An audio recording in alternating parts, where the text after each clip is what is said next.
Oke, Mbak istri dan Mbak suami, saya akan sharing sedikit ya tentang bagaimana cara berhubungan intim diranjang dengan Mas suami pada saat kita sedang haid atau sedang menstruasi ya. Karena begini ya Mbak istri ya, tidak semua tahu loh bagaimana caranya kita tetap tetap bisa berhubungan walaupun tidak dengan yang satu itu ya. Tidak. Jadi ya Mbak istri, ada yang mungkin belum tahu lalu berpikir, ah kok bisa sih? Kan kita lagi menstruasi, kan kita lagi haid, kita lagi datang bulan. Gimana caranya kita bisa memuaskan mas suami ya? Atau misalnya untuk memuaskan diri kita sendiri ya? Nah, ini yang kadang-kadang mas suami juga nggak paham ya atau kurang paham. Wanita itu kalau sedang datang bulan ya mas suami, tolong diperhatikan mas suami loh ini. Wanita itu kalau sedang menstruasi atau datang bulan itu libidonya lagi tinggi-tingginya. Ibarat kata kalau diibaratkan binatang itu kayak harimau. Wow, dia tuh mau nerekam loh mas suami. Nah, terutama dari mulai dari hari pertama sampai hari selesai itu fasenya beda-beda. Kalau udah yang hari-hari terakhir, biasanya di hari ke-6 atau hari ke-7 sudah mulai agak mereda. Nah, tapi biasa di hari pertama kedua lagi sakit-sakitnya. Nah, mas suami juga harus lebih memahami ya perasaan Mbak istri, lebih tahu lah apa sih kebutuhannya Mbak istri itu kalau sedang menstruasi, sedang haid itu seperti apa. Jadi tidak hanya memikirkan aku nggak mau tahu, istri aku mau begini begitu, yang penting aku puas, nggak boleh.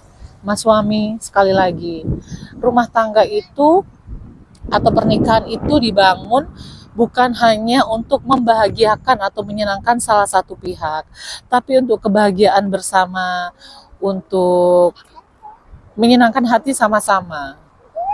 Akan menjadi timpang kalau salah satu yang bahagia, mas suami bahagia, mbak istri nggak bahagia, atau mbak istri yang bahagia, mas suami yang nggak bahagia, ya kan?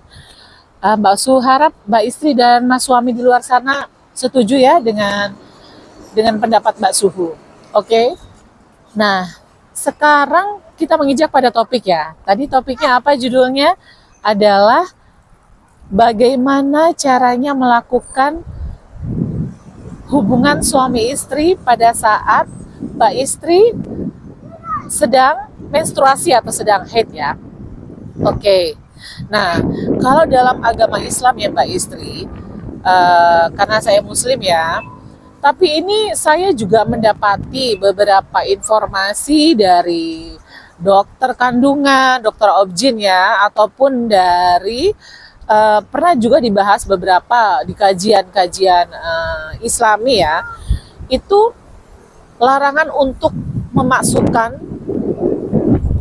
mohon maaf ya Mbak istri mas suami, ini anginnya lagi kencang sekali karena cuaca ekstrim ya, ini mohon maaf ini di luar topik. Jaga kesehatan baik-baik ya mas suami dan mbak istri, karena memang cuaca yang sangat ekstrim itu membuat tubuh kita atau daya tahan tubuh kita tuh menjadi melemah. Nah, usahakan minum air putih yang cukup, istirahat yang cukup, makanan yang bergizi ya kan. Kita back to nature aja mbak istri mas suami, back to nature, kembali ke alam. Hal-hal yang herbal seperti yang sudah pernah Mbak Suhu bahas ya di episode sebelumnya, tentang kunyit asam Jawa misalnya, atau tentang minuman-minuman yang menyehatkan atau untuk badan-badan capek, itu juga bisa loh. Beras kencur, itu bisa untuk capek-capek badan. Oke, saya lanjutkan ya, mohon maaf ya Mbak istri mas suami. Ini padahal cuaca masih jam 8, jam 9 pagi, tapi matahari udah lumayan terik banget ya. Jadi karena kita diuber waktu, kita langsung pada pembahasan. Mohon maaf ya, ini tadi goyang jadi saya harus pegang tongsisnya terlebih dahulu. Oke. Sekarang kita balik lagi ya pada materi, bagaimana caranya. Nah, sebenarnya sendiri secara ilmu kedokteran pun tidak sehat mas suami kalau memaksakan memasukkan rudal mas suami ke dalam misfinya mbak istri pada saat sedang menstruasi.